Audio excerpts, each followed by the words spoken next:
malam Bu Putri. Apa kabar Bapak? Alhamdulillah sehat. Alhamdulillah. Terima kasih sebelumnya Pak sudah menyempatkan dan memberikan waktunya kepada saya untuk melakukan wawancara dalam rangka sharing pengalaman Bapak sebagai pemimpin di sekolah, terutama dalam membuat keputusan ya atas masalah-masalah yang hadir ya dengan peran Bapak sebagai pemimpin sekolah, terutama di SMK Negeri 6 Jakarta ini Bapak. Terima kasih sekali lagi. Jadi di sini ada beberapa pertanyaan Pak yang akan saya ulas ya, yang akan saya elaborasi. Saya mulai dengan pertanyaan pertama ya Pak. Selama ini bagaimana Bapak dapat mengidentifikasi kasus-kasus yang merupakan dilema etika atau rujukan moral? Baik, terima kasih Bu Putri. Tugas utama seorang pemimpin itu sebetulnya satu, yaitu apa? Mengambil keputusan. Itu tugas utama seorang pemimpin. Kemudian kita di sekolah ini kan punya banyak instrumen ya. Ada tim manajemen, ada ketua program keahlian, ada guru TK, ada wali kelas, ada pembina OSIS, ya, ada pengurus OSIS. Nah, instrumen-instrumen itulah yang kita gunakan untuk mengidentifikasi kasus-kasus yang berkaitan ya, utamanya dengan dilema etika dan rujukan moral. Instrumennya. Ini menggunakan berbagai instrumen ini ya Pak. Ya. Untuk kemudian Bapak pertimbangkan keputusan apa yang akan diambil, begitu bukan Pak? Iya. Oke, baik. Pertanyaan selanjutnya Pak, selama ini bagaimana Bapak bisa menjalankan pengambilan keputusan di sekolah, terutama untuk kasus-kasus di mana ada dua kepentingan yang sama-sama benar. Artinya dua kasus ini mengandung nilai kebajikan. Iya. Kepala sekolah itu punya tim pembantu utama ya, yaitu wakil kepala sekolah. Ada juga kasubag tata usaha. Dan dalam hal memutuskan hal-hal yang sangat penting, sangat krusial, wakil kepala sekolah lah ya, wadah utama ya, dan tentu kasubag TI sebagai tim manajemen di dalam mengambil keputusan. Tentu keputusan yang kita ambil adalah keputusan yang terbaik ya, karena kita lembaga pendidikan, maka orientasi utama kita di dalam mengambil keputusan itu adalah kepentingan siswa ya, karena mereka adalah stakeholder utama dari lembaga pendidikan gitu ya. Jadi fokusnya adalah pada kepentingan siswa ya Pak. Oke, baik. Kemudian Pak, langkah-langkah atau prosedur seperti apa yang Bapak lakukan selama ini ketika membuat keputusan itu sendiri? Iya, kebetulan kalau sekarang ini kita sudah memiliki Permendikbud nomor 46 tahun 2023. Itu bicara tentang pencegahan dan penanganan tindak kekerasan. Nah, di dalam Permendikbud itu mencakup luas ya, mencakup misalnya tentang bullying, kekerasan fisik ataupun verbal, kemudian pelecehan seksual, bahkan termasuk juga sikap-sikap toleransi. Itu cukup komprehensif, dan di situ juga ada prosedur ya, langkah-langkah yang yang bisa kita jadikan suatu pedoman di dalam menyelesaikan masalah-masalah yang terjadi di sekolah, utamanya yang terjadi terhadap siswa, ya baik oleh antar siswa ataupun oleh pendidik ataupun tenaga pendidikan. Itu sekarang menjadi dasar regulasi yang pertama yang untuk menangani masalah-masalah yang terjadi di sekolah. Jadi menggunakan aturan Permendikbud nomor 46 tahun 2023. Jadi berdasarkan peraturan ya Pak ya. Ya. Oke. Baik Bapak. Kemudian hal-hal apa saja yang selama ini Bapak anggap efektif dalam pengambilan keputusan, terutama pada kasus-kasus dilema etika tadi yang menyatakan bahwa ada dua kepentingan yang sama-sama benar. Ya. Yang pertama tadi tentu di dalam mengambil keputusan kita melibatkan ya teman-teman, utamanya wakil dan kaprok ya. Kemudian juga ada guru BK, tentu dalam hal ini kepala sekolah sebagai top leader ya yang akan memberikan arahan ya untuk mengambil keputusan. Ya. Tentu tadi sekali lagi bahwa orientasi kita adalah pelayanan kepada kepada peserta didik ya, karena mereka itu customer kita ya, pelanggan kita adalah peserta didik. Jadi menggali data sebanyak mungkin dari pihak manajemen tadi ya Pak ya, dan pihak BK. Baik Bapak. Kemudian Pak, hal-hal apa saja yang selama ini merupakan tantangan ketika Bapak melakukan pengambilan keputusan? Sebuah keputusan itu bisa jadi benar atau tidak menjadi keputusan, dan yang kedua bisa juga menimbulkan pro dan kontra. Tapi yang terpenting bahwa tadi ya kita sudah melibatkan banyak pihak, utamanya kalau di sekolah ada tim manajemen dan orientasinya kepada kepentingan siswa ya. Dan segala keputusan yang sudah diambil itu akan ada risiko ya di kemudian hari, dan pada dasarnya seorang pemimpin itu siap dengan segala risiko dan konsekuensi yang diambilnya. Apakah pilihan-pilihan itu salah atau betul, ketika sudah diambil ya seorang pemimpin itu siap dengan segala konsekuensinya. Artinya keputusan yang diambil bisa dipertanggungjawabkan. Iya. Ya. Kemudian Pak, pertanyaan berikutnya, apakah Bapak memiliki sebuah jadwal tertentu dalam sebuah penyelesaian kasus dilema etika?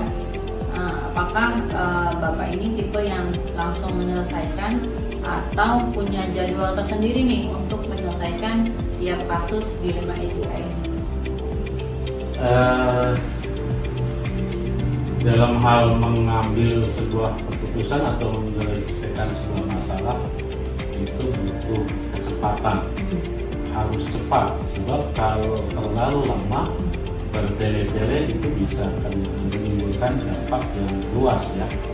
Apalagi zaman sekarang dengan sos yang sangat-sangat gencar, hal kecil itu pun bisa menjadi viral, sehingga kecepatan dan ketepatan di dalam mengambil sebuah keputusan, di dalam menyelesaikan sebuah masalah itu sangat-sangat dibutuhkan ya. Jadi tidak boleh berlama-lama, jadi secepat mungkin, setepat mungkin, karena kalau masalah diselesaikan secara cepat, tepat, biasanya akan cepat juga diredam efek-efek negatif.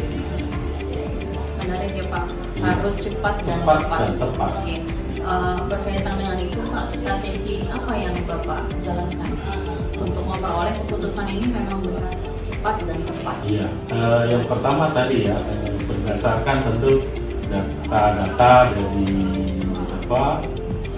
teman-teman manajemen, kemudian guru BK di sekolah, ada takrok gitu ya, tentu hal-hal yang terkait dengan masalah tersebut.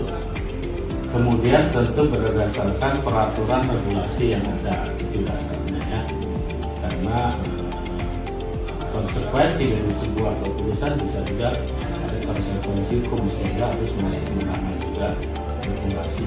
Dan yang kedua memang ya kebijakan kita sebagai pemimpin ya. Seorang pemimpin itu biasanya memiliki naluri atau insting atau intuisi ya di dalam menyelesaikan sebuah permasalahan, dan itu akan berpengaruh dengan jam terbang atau pengalaman seorang pemimpin ya. Semakin dia lama di dalam menjalankan tugas, biasanya semakin banyak juga pengalaman di dalam mengambil keputusan, terutama hal-hal yang sangat strategis dan krusial. Keren sekali Pak Dan. Iya. Oke, pertanyaan berikutnya Pak. Adakah seseorang atau faktor-faktor apa yang selama ini bisa mempermudah atau membantu Bapak ketika mengambil keputusan? Tentu bahwa tadi ya, bahwa di sekolah itu ada tim manajemen, jadi kekompakan, kesulitan dalam tim manajemen itu sangat diperlukan ya. Kemudian yang kedua ya keikhlasan kita di dalam mengambil sebuah keputusan, bahwa itu betul-betul untuk kebaikan peserta didik dan juga sekolah ya, untuk kepentingan sekolah secara lebih luas, secara umum gitu. Ini pertanyaan terakhir Pak.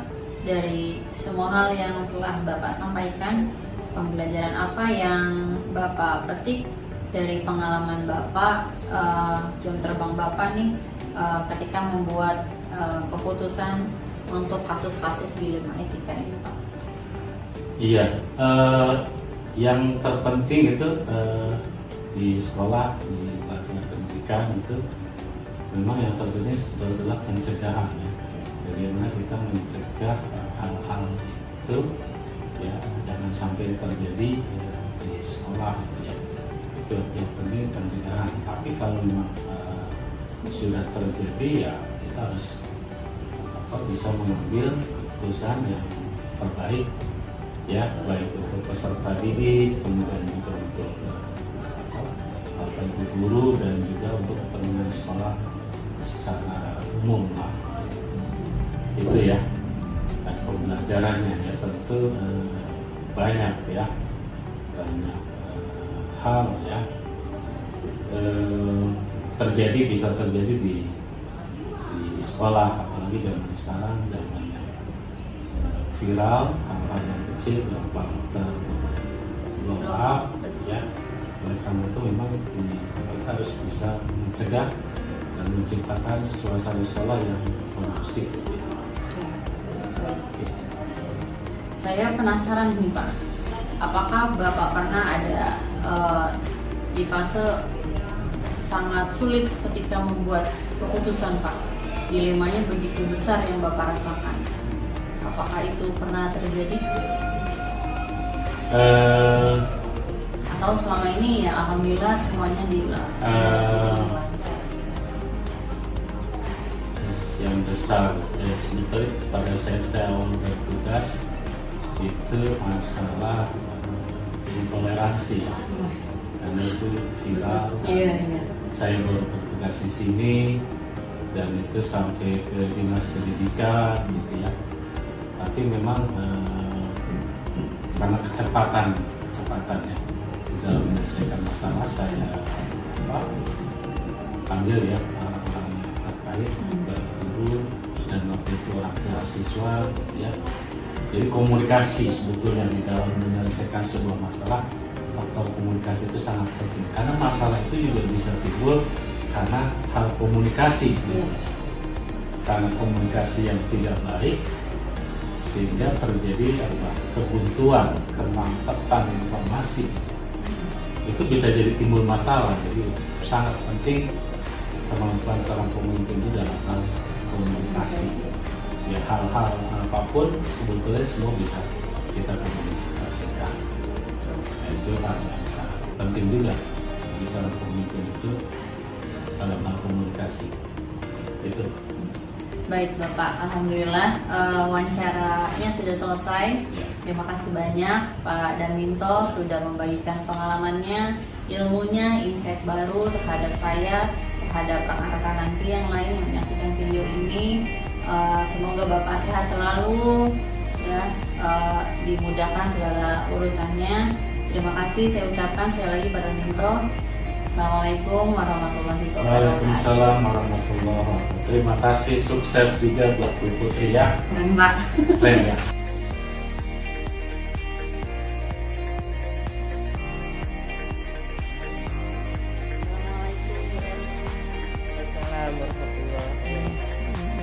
Apa kabar Ibu, sehat? Alhamdulillah sehat. Mohon izin Ibu, saya meminta waktu Ibu untuk melakukan wawancara ini. Jadi memang wawancara ini ditujukan untuk menggali pengalaman Ibu sebagai pemimpin sekolah, terutama dalam membuat keputusan.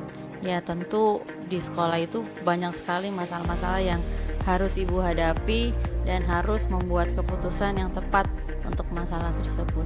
Mohon izin Ibu. Siap. Silakan monggo. Oke, Bismillahirrahmanirrahim. Di sini ada beberapa pertanyaan yang saya akan ajukan ke Ibu.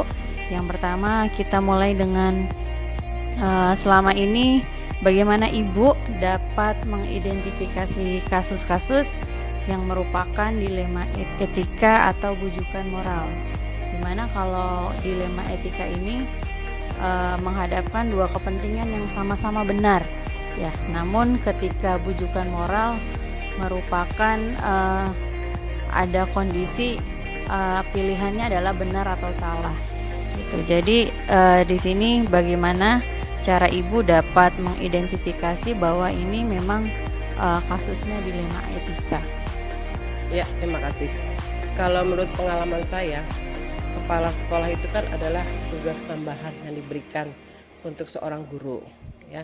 Jadi kalau kita mau bersikap, bertindak, itu tinggal ikutin aja aturan yang berlaku sesuai dengan SOP. Jadi walaupun misalkan ada aturan yang harus kita memilih, ya kita kembalikan lagi ke aturan kira-kira betul atau salah gitu lah. Satu sisi kita amanah, yang keduanya adalah mencari aman juga gitu kan. Karena kita kan ditugaskan jadi pemimpin, itu yang diutamakan adalah yang amanahnya tersebut, ya kan. Walaupun ada, ya kalau ini sih di lapangan mah sering banget terjadi. Tapi kalau memang istilahnya ya itu melanggar, ya kita bisa menolak. Tapi kan kita dengan jawaban yang kira-kira nggak menyinggung gitu loh. Kita bisa memberikan ya gambaran, Pak kondisi kami sendiri begini loh Pak. Jadi dengan cara yang bijak, mudah-mudahan insya Allah sih mereka nggak kesinggung dan mereka paham. Gitu. Artinya menolak secara halus. Gitu. Baik, jadi memutuskan dengan bijak ya Bu, garis bawahnya adalah oke, Bu. Kalau tadi mungkin kondisinya adalah Ibu berdasarkan regulasi yang ada ya, berarti ketika pernahkah Ibu dihadapkan ketika dua kepentingan ini sama-sama benar, karena ini termasuk kasus dilema etika. Misalkan Ibu dihadapkan dengan pilihan murid yang bermasalah dan di mana Ibu harus mengambil keputusan cepat. Misalkan muridnya tidak masuk sekolah gitu, tapi di sisi lain murid ini memang harus diutamakan kepentingannya, apalagi kepentingan belajar hingga lulus. Bagaimana Ibu menghadapi kasus yang demikian Ibu? Oke, terima kasih. Kalau untuk urusan dengan murid mah banyak sekali terjadi ya. Kita harus betul-betul tegas tapi kita bijaksana. Contohnya misalkan kan ada nih siswa kelas 12, biasalah ada anak-anak yang mungkin kurang bimbingan, kurang pengawasan, yang sampai istilahnya harus keluar dari sekolah ya karena sesuatu hal. Kita tidak bisa mempertahankan, karena kalau kita pertahankan anak tersebut akan menjadi virus, karena akan menjadi istilahnya kita punya aturan tapi kok dilanggar, akhirnya nanti aturan kita banci.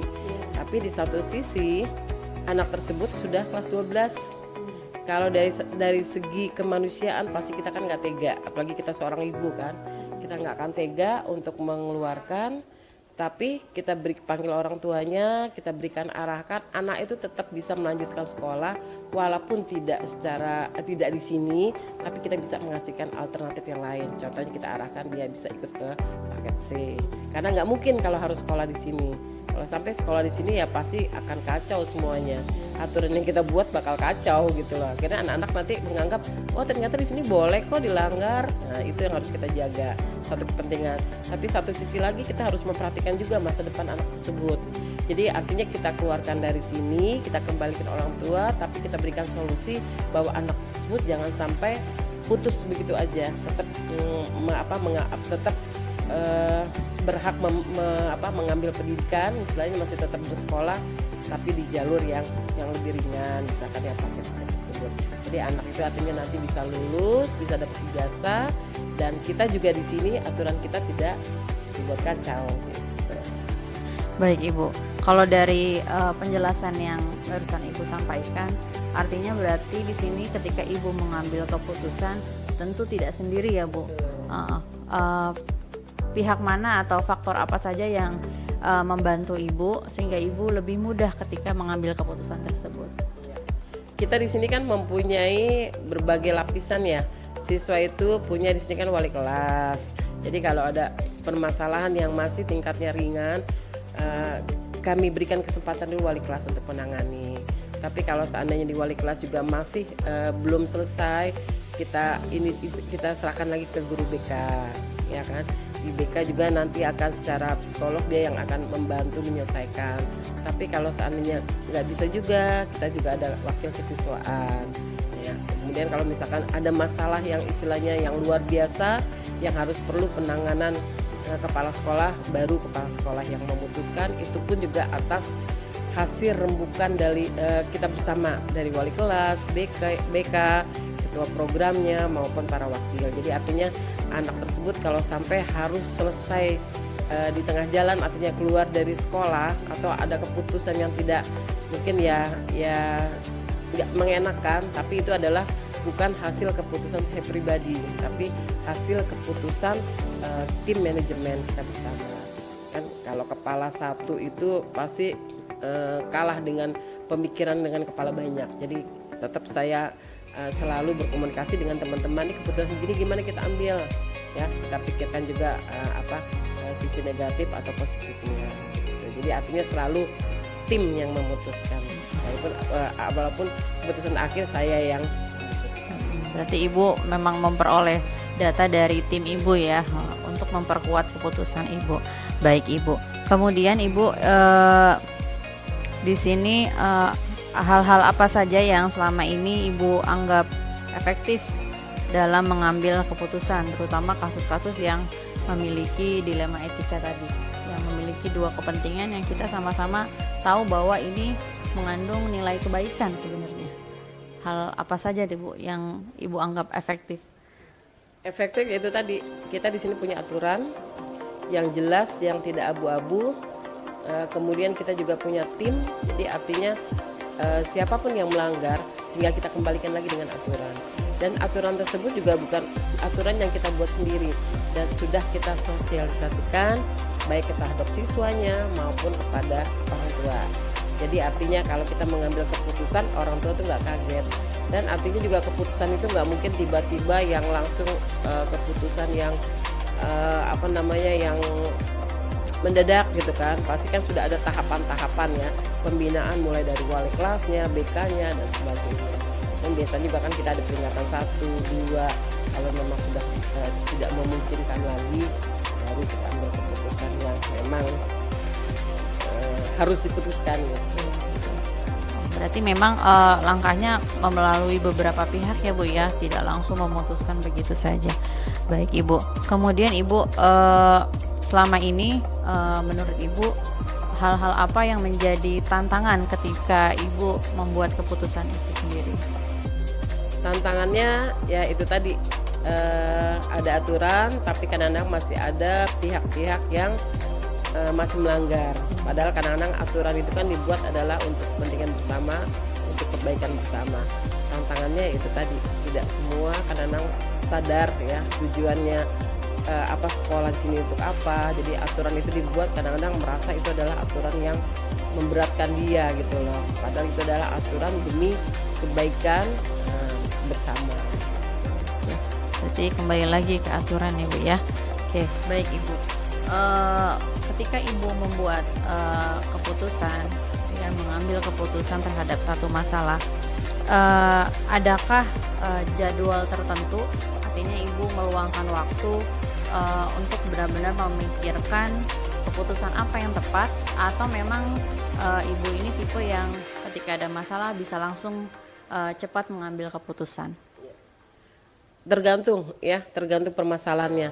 Ada yang permasalahan harus saat itu juga saya ambil keputusan, tapi ada permasalahan yang harus itu tadi kita rembukan dulu, kita cari dulu datanya yang benar-benar sudah pas gitu, sudah datanya lengkap gitu.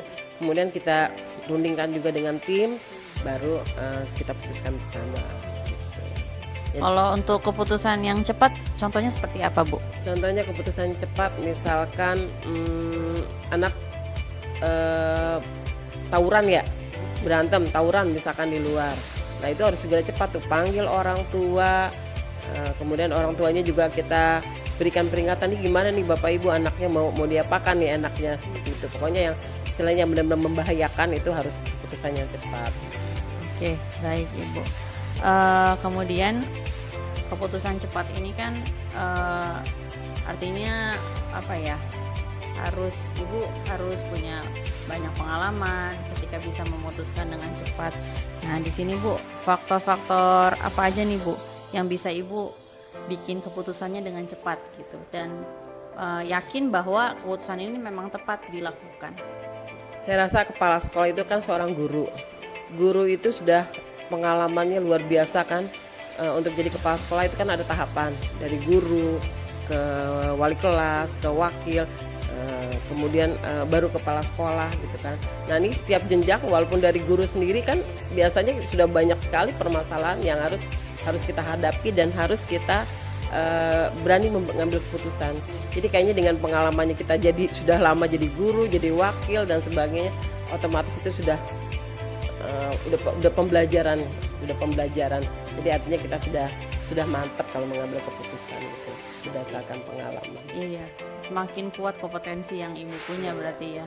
Oke Ibu, selain itu Bu, di sini pertanyaan berikutnya adalah pembelajaran apa nih yang Ibu ambil dari pengalaman-pengalaman Ibu ketika membuat keputusan untuk kasus-kasus dilema etika? Pembelajaran terutama adalah bagaimana kita menghadapi kalau di sini ya siswa ya karyawan gitu lah. Jadi ilmu tentang itunya juga harus ada gitu loh, ilmu tentang apa psikologinya ya. Ya itu juga harus kita kita pahami.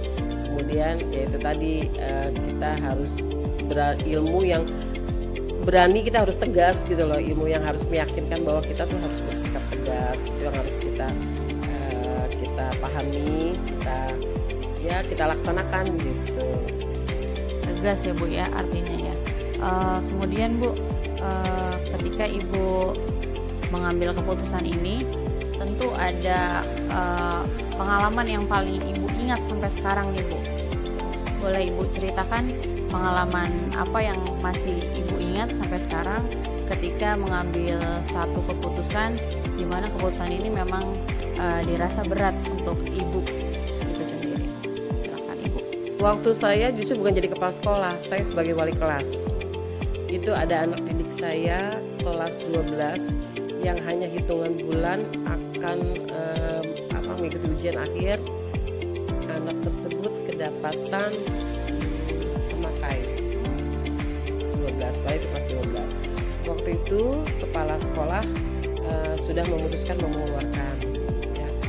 Tapi saya bukannya menentang kepala sekolah, tapi saya bilang anak ini adalah korban dari bapaknya sendiri pemakai, bahkan pengedar, ibunya nggak peduli, bilangnya nggak peduli, sampai anak ini jadi sebelum ketangkep sekolah sebetulnya saya sebagai wali kelas udah tahu gitu loh, saya selidikin Saya bilang gini, nah saya tahu ibu tuh kamu menggunakan ini, kok ibu tahu kelihatan. Tapi saya ajak bicara dari hati ke hati, anak itu sebetulnya anak baik gitu loh. Cuman artinya ini anak itu ada korban, bapaknya itu adalah bekerja sebagai tukang parkir. Jadi anaknya juga mencuri istilahnya bapaknya mengharuskan kalau udah pulang sekolah ikut bekerja di situ untuk mencari tambahan. Nah pada saat itulah banyak sekali ikut-ikutan menggunakan barang-barang terlarang tersebut. Tapi pas saya tanya tujuannya, dan anak itu luar biasa, keterampilannya luar biasa. Kebetulan dia anak itu adalah anak jurusan boga, masaknya luar biasa. Di sekolah pun paling sering anak itu disertakan untuk lomba dan menang. Cuman ini baru ketahuan bahwa dia ada pemakai, harus dikeluarkan, yang anak punya prestasi yang luar biasa. Akhirnya saya minta kepala sekolah, Bu, berikan saya waktu, bisa nggak Bu, sebelum anak ini dikeluarkan, paling tidak menjelang ujian anak ini bisa berubah. Gimana caranya Bu? Gampang, insya Allah saya akan berusaha. Saya bilang nggak gampang, berat saya bilang, tapi akan berusaha. Caranya yaitu tadi, nah setiap pagi kan seringnya kadang hadir kadang enggak, apalagi kalau udah lagi sako tuh nggak masuk. Jadi setiap pagi nomornya dia selalu yang saya, bukannya telepon lagi, saya selalu datang ke kelasnya sampai anak-anak tuh hafal. Ibu mau nyariin ini apa sih? Dia anak kesayangan kata gitu kan. Anak-anak saya nggak perlu kasih tahu ke anak-anak kan. Iya hadir nggak? Kadang nggak ada, kalau ada kadang hadir. Kadang hadir pun dia kadang-kadang hanya di belakang. Itu kadang-kadang Bu badan gitu udah menggigil. Saya tahu kan dibilang gini, nak kalau kamu kayak mulai ada rasa dia bilang kamu kenapa? Saya nggak tahan Bu, saya harus kayak gini. Lawan, saya bilang lawan. Saya bawa anak itu ke kantin, saya belikan teh manis, saya suruh makan kan badannya dia kedinginan, badannya dingin Bu. Kalau memang dia udah sakau gitu kan, badannya dingin. Untungnya teman-teman sih nggak paham gitu kan, bilang emang kenapa Bu sakit? Saya bilang sakit. Nah itu saya gini selalu Bu, saya gini suruh belikan minuman, saya suruh makan. Pokoknya setiap kali kamu merasakan bahwa kamu menggil, lawan ya, jangan diiniin. Kamu mau kan? Kamu mau hidup. Kebetulan lagi omnya itu baru ketangkep. Terus saya gini, sampai saya ancam gini, nah om kamu ketangkep, kamu mau begini terus apa mau berubah? Kalau enggak, kalau memang kamu mau begini terus, ibu beliin ya, berapa sih harganya, ibu beliin, kamu makan yang pakai yang banyak sekalian, mati sekalian. Sampai saya ancam gitu, kamu mau mati aja sekalian, saya bilang, daripada kayak gini kamu nyiksa diri kamu. Enggak Bu, saya masih pengen selesai sekolah, saya masih pengen punya cita-cita Bu. Kamu mau kan berubah? Mau Bu, atau gitu. Tapi ya ini Bu berat, berani nggak lawan? Jadi tuh HP ke dia 24 jam Bu. Saya punya nomor dia tuh, bahkan orang tuanya sendiri kalau seandainya saya ngubungin dia nggak bisa, saya ke orang tuanya, Pak tolong bangunin ini Pak, dia lagi tidur Bu, bangun. Jam sekolah pun harus bolak-balik di telepon, kata orang tua ini juga. Kalau udah lagi seperti itu ngebanguninnya susah. Sampai kadang-kadang kalau saya telepon orang tuanya, Pak tolong Pak, telepon saya kupingin Pak, kupingin dia tuh saya panggil.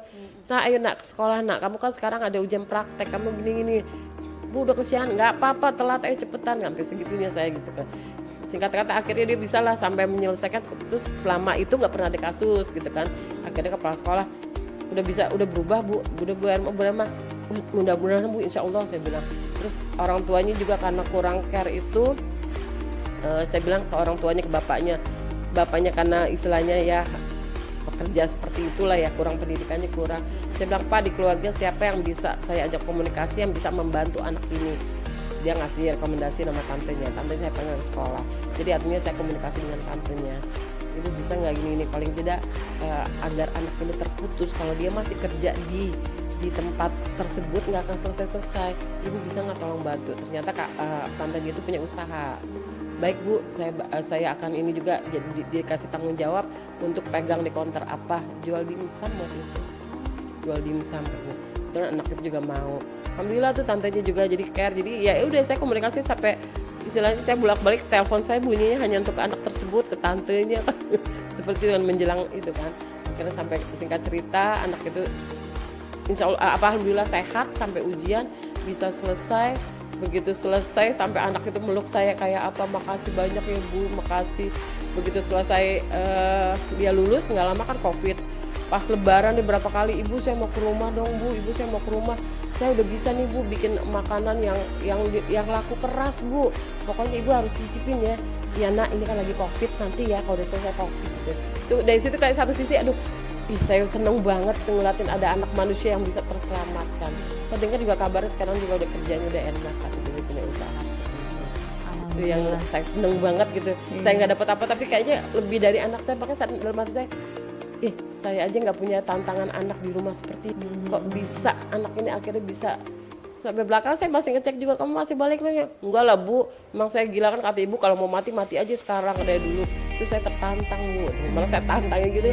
Akhirnya anak itu malah sadar gitu loh. Walaupun temennya sih udah mulai agak ngucilin. Bu, kayaknya ngapain sih Bu, kayaknya beler ya, bukan ini. Enggak, dia lagi enak badan. Ini temennya juga udah dikucilin. Ya itu pengalaman yang menurut saya luar biasa gitu. Sangat luar biasa. Sampai sekarang saya nggak bisa melupakan. Iya. Dari pengalaman ibu yang tadi ya, itu menjadi pahala jariah buat ibu. Amin ya Rabbal alamin. Ya, semoga memang tugas pendidikan memang balik lagi ya Bu ya, membantu anak mencapai masa depannya. Luar biasa Ibu. Nah, ketika kondisi tadi yang membuat Ibu, men-trigger Ibu nih bahwa harus mengantarkan, membersamai anak tersebut hingga lulus ya. Nilai apa yang Ibu pegang sampai Ibu sebegitu yakin bahwa coba kasih waktu untuk Ibu yang tadi Ibu ceritakan untuk memegang anak ini, melakukan pendekatan lebih jauh gitu, hingga akhirnya anak tersebut lulus ya, sampai sekarang komunikasi dengan Ibu gitu. Prinsip apa yang Ibu pegang sampai sekarang ya yang membuat Ibu bisa mengambil tindakan seperti tadi Bu? Karena saya tahu anak ini anak baik dan anak ini punya potensi. Buktinya setiap lomba selalu menang gitu loh, sering membawa nama baik sekolah. Cuman karena ya itu tadi saya bilang korban lingkungan dia yang kurang baik gitu kan. Jadi saya yakin ini anak sayang banget, sebetulnya dia mampu untuk sukses gitu loh. Cuman karena kendala lingkungan, orang tuanya juga kurang pendidikan, sampai saya kadang-kadang ke orang tuanya sendiri, ya mau gimana lagi Bu, saya aja abis saya juga ngerokok Bu, saya juga pemakai, ya mau gimana lagi. Sampai saya bilang gini, Pak, Bapak tuh katakanlah Bapak udah merasa diri Bapak rusak, Bapak udah pemakai, udah merokok berat gini-gini, emang gak kepengen anak Bapak itu jadi lebih baik, jangan kayak Bapak lagi? Ya pengen sih Bu, tapi emang udah kenyataan gitu, ya mau gimana lagi, biarin aja. Jadi bapaknya sendiri tuh gak mendukung, jadi saya gemes gitu loh. Saya ngebayangin itu anak saya, ya Allah ini anak yang harusnya bisa jadi orang baik, bisa jadi orang sukses, hanya karena orang. Jadi saya gemes dengan tanggung jawab orang tua sebetulnya. Sampai saya bilang kalau saya nggak punya anak gadis, saya pengen bawa nih. Sampai nak, ibu punya anak gadis, kalau nggak kamu tinggal di rumah ibu deh, nggak apa-apa, biar ibu selalu ngeliatin kamu. Kan saya anak gadis tetap aja kan, biar gimana kan ya takut juga ya. Iya, Sampai seperti itu saya. Jadi karena saya lihat anak ini punya potensi, jadi artinya anak sebenarnya bukan anak ini yang salah gitu, anak itu hanya korban bapaknya kayak begitu ya. Ya itu aja sih, saya kayaknya sebagai seorang, bukan hanya sebagai seorang guru, saya sebagai seorang ibu ya, saya ngebayangin, duh kalau seandainya itu anak saya, betapa sedihnya gitu loh. Itu aja Bu, jadi kayaknya saya sampai kepala sekolah aja, Bu ini sudah melanggar loh Bu, anak udah kelihatan memakai, tapi kan baru intern Bu ya, masih ketangkepnya lagi ada lagi di sekolah. Kalau sudah urusannya mungkin dengan luar, dengan polisi, mungkin kita nggak bisa apa-apa lagi. Mumpung ini kan belum ketahuan Bu, saya bilang saya berani kok Bu, saya yang ini, kasih saya kesempatan. Tapi untungnya alhamdulillah kepala sekolah ya memberikan kesempatan gitu loh. Tapi kalau kepala sekolah bilang oh nggak bisa, ya saya juga nggak bisa apa gitu loh. Itu aja, mungkin emang jalan Allah juga ya, kok dilancarin aja gitu loh. Sampai setiap pagi saya harus begitu datang absen, saya taruh rotasi ruang guru, saya langsung naik ke kelas Bu. Kelasnya pada di lantai atas, cuma saya lihat, jadi cuma kadang-kadang saya melihat aja di pintu, oh alhamdulillah hadir. Kalau enggak, saya tanya belum datang ya, belum sampai jam berapa, nah tolong kabar ibu ya kalau belum datang. Itu langsung saya telepon Bu, sampai seperti itu. Kadang anaknya juga kalau misalkan ngabarin apa, nggak punya pulsa Bu, ya udah pulsa ibu yang beliin, jangan alasan kamu nggak ngejawab telepon karena nggak ada pulsa. Sampai segitu Bu, jadi kayak udah kayak anak saya gitu loh. Itu yang membuat saya terharu. Ya, berarti ada rasa kasih sayang, peduli ya, terutama untuk kepentingan anak ya, masa depan anak. Luar biasa Ibu. Mungkin tadi pertanyaan terakhir Ibu. Terima kasih banyak atas sharing pengalaman. Luar biasa, saya juga mendapat insight baru ya, bahwa sebagai guru memang tugas kita bukan cuma mengajar ya, tapi membersamai anak hingga lulus dengan maksimal ya. Apapun kondisi anak, seburuk apapun kondisi anak, tetap kita harus melihatnya dari sisi baik gitu. Terima kasih banyak Bu Erma. Satu lagi nih, saya sekarang sebagai kepala sekolah, ini selalu yang saya ingatkan. Ya, mungkin Bu Putri juga sebagai guru, mengajar itu dengan hati, bukan mengajar karena gugur kewajiban. Itu yang penting. Jadi kadang-kadang masih ada kan sebagian guru menganggap, udah selesai ngajar udah datang, yang penting absen, gaji nggak dipotong. Nah itu tolong ini tuh istilahnya pemikiran seperti itu harus dihilangkan. Karena guru itu adalah tugas mulia, ya kan. Beda halnya mungkin pekerjaan-pekerjaan lain, ya walaupun mungkin sama bagi, tapi artinya kita kan kalau guru itu langsung bersentuhan dengan makhluk hidup, dengan dengan siswa yang akan mempunyai masa depan gitu loh. Saya selalu bilang ke teman-teman kalau kita ada kesempatan, Bapak Ibu mengajar dengan hati ya. Anak yang diajar dengan hati, insya Allah itu akan menjadi anak yang istilahnya sukses. Kita sendiri artinya mendidik itu dengan hati, niatin karena Allah gitu, mudah-mudahan itu adalah ibadah buat kita.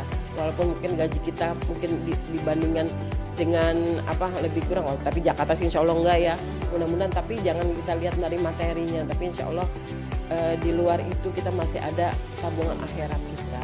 Itu yang saya lihat.